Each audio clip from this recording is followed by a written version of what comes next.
nasirraa fedha jechuudha. Inumaa hayyoonni tokko tokko akka jedhan namni waan namni namatti haasa'u fudhachuu danda'ullee ni jabeessaa jedhan kofli. Namni tokko yoo koflemma amma kofaltee haga kofli sun yeroo dheertuudhaaf akka waa fahamtu akka waa dhageessu si godha jechuudha. Dandeettii nama hoogganuu irratti namaan deemuu irratti waa hojjechuu irratti waa hedduu irratti dandeettii namaa ta'a jechuudha kofli. Kanaaf nama kana fitti amanamummaa ma'anawiyyaata keessa namaa gajjabeessaa deema jechuudha fitti amanuu jechuudha. Akkasuma miimoorii teetillee akka hedduu fudhachuu dandeessu akka waa baadhachuu dandeessu surrii tee dareessisu xiinxala wanni ati xiinxaltu waan gaarii ta'uu waan sharriirra waan gaarii xiinxaluu waan si dhufu hunda qeebaluu irratti si gargaara jechuudha. Yoo ati nama hiraar qabu laalaa qabu dhukkubbiin si jiraatu taatillee kanallee sirraa sablisuu danda'a jechuudha hiraar. Inumaa yeroo ammaa keessatti akka ja'an namni tokko tokko namni kofluun gammaduun seequun dhukkuba onnee wanni isiirra wallaanaan jiru wanni isiirra irra nama gargaaraan jirtu jaan. Akkasuma ammas hikmaa fi aqli hikmaa reefu jennu san wanni irratti si gargaaru seeqatu gammaduu kofluu namni yeroo hunda hiraaru yeroo hunda rakkoo keessa jiruu fi yeroo takka gammachuu qabu yeroo hedduu gammachuu qabu tokkoo miti jechuudha waa fahamuu keessatti.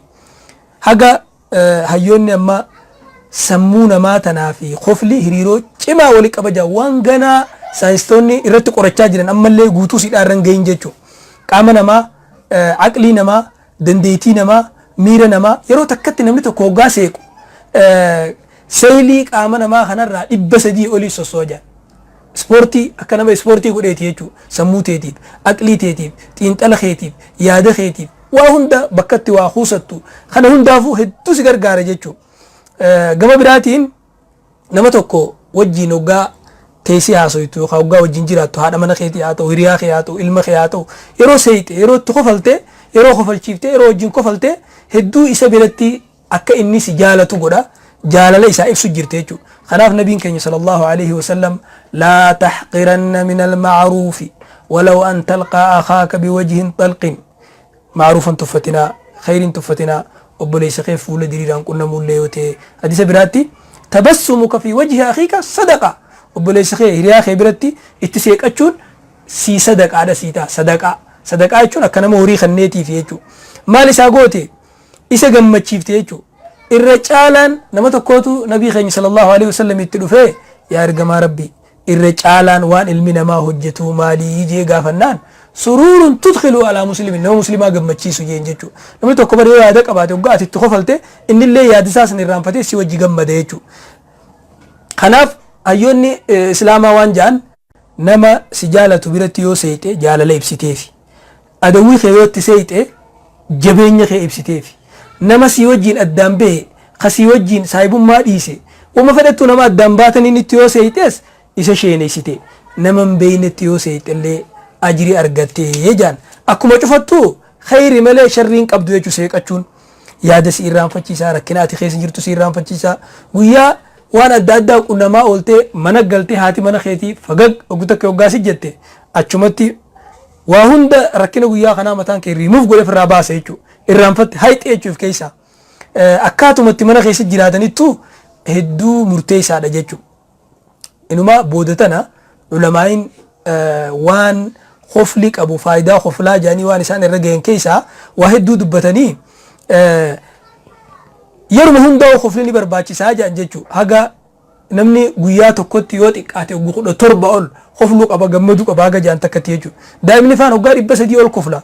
Waan ilmi namaa hoggaa addunyaa tanarra gabbahe dura addunyaa tanarratti agarsiisu keessaa boo'ichaa fi kofla. Ijoolleen hoggaa dhalatte ni boochi achi boodaan dubbiirraa wanni isin dura haasoitu maali kofla akkana jettuunis koflaatuma sillee haadhallee gammachiifte abbaa gammachiifte wanni namni ijoollee yeroo isin xiqqoo akkasi jaalatuuf waan isin kofaltuuf jechuudha. Lakka guddattuun jaalalli irrataa deema. Kanaaf amma addunyaa waan koflaa kana jala deemanii xiinxalanii jechuudha. Mana haakimaa hadhibdee takka takka koflaan nama wallaanu faa godhan. Mana haakimaa keessatti nama koflaan nama wallaanu godhan. Takka mustashfaa mana yaalaa koflaan itti nama yaalan godhan jechuudha. Bar doktora biraa godhayte doktorri dhibdee teetan asirratti affalleessee sammuu teessee amansiisee si kofalchiisuu fi kaan tokkotti qixxeetti amantu jechuudha.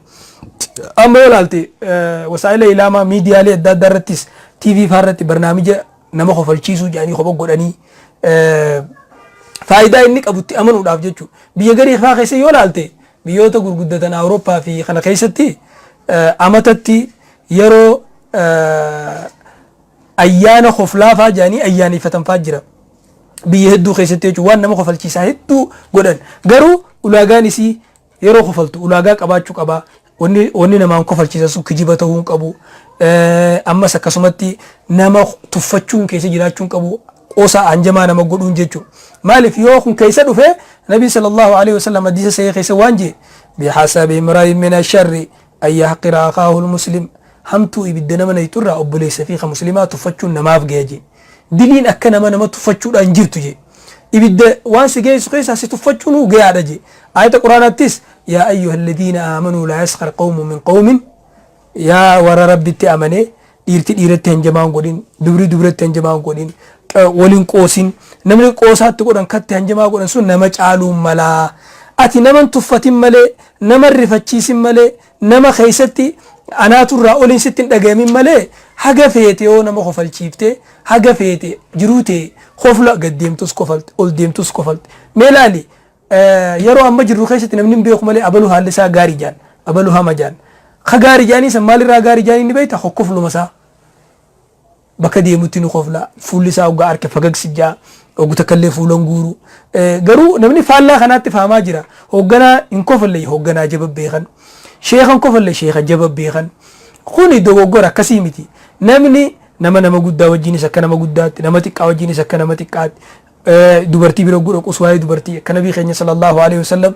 guyyaa tokko keessummaa nama dhufeeti mana nama tokko dhufee daa'ima ala qabee yaa abaa umayri maa fa'ala nughayri shimbirichi keessa kutee mucaala gaafate hoggaa ol seenes haadha manaati wajjinis uuma haadha manaa haasee abbaa manaati wajjinis waan abbaa manaa haasee hoggaa hoogganummaa isaarra gees waa'ee siyaasaa waan sila haasa'uu qabu san haasawa jechuudha. Kanaaf wanni nurraa eegamu nama hundaa wajjin seequu gammaduu inumaa hadiisa Bukaariitti wanni jiru innaa nakshiru fi wujuuhil qawmi wa quluubunaa tal'anuhum adawwii keenyallee kagaraan keenya jibbu fuulaan itti seeyile jechuu jira.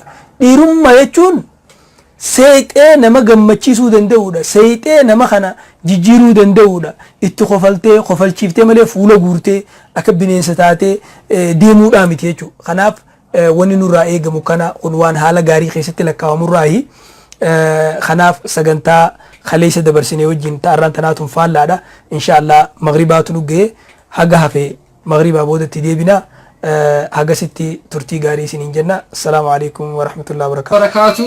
Egaa ka sheekha keenya guddaa kabajamaa fi jaalatamaa galateeffachaatiin akkuma argitan ustaazni isin argaan turre koomentii isin kennitan hedduu yaada garaagaraa kennaa turtanii daawwan sheekhinaa yookaan qoosaan isaanii osoo sa'a 24 illee dabarsanii waan nu qobsitu kanaaf jedhanii namoonni hedduu yaada gamaa kennaatin turaniin ammas qoosaa kanallee itti nu dabaladha itti nu fufa adaraadha namoonni hedduu koomentii gubbaa barreessaa turaniin egaa ka isaan illee itti qophaane yeroo gara yerootti waan garaagaraa sheekni keenya nama guddaadha nama beekumsa guddaa qabu sagantaa kamirrattu gadda haatu gammachuu haatu mata duree garaagaraa irratti waan isin barbaadan akka isin barbaadanitti nama isiniif dhiyeessuu danda'u.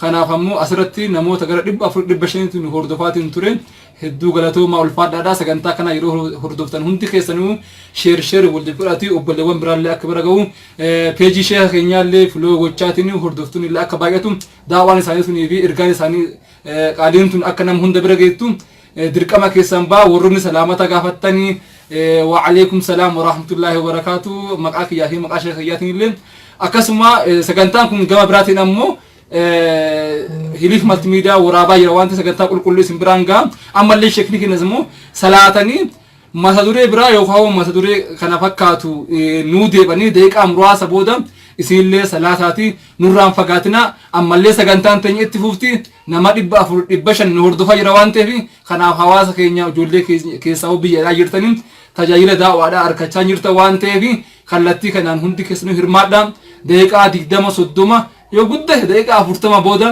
walitti dachaanaa sagantaan sheekha keenya itti fufaa jirti.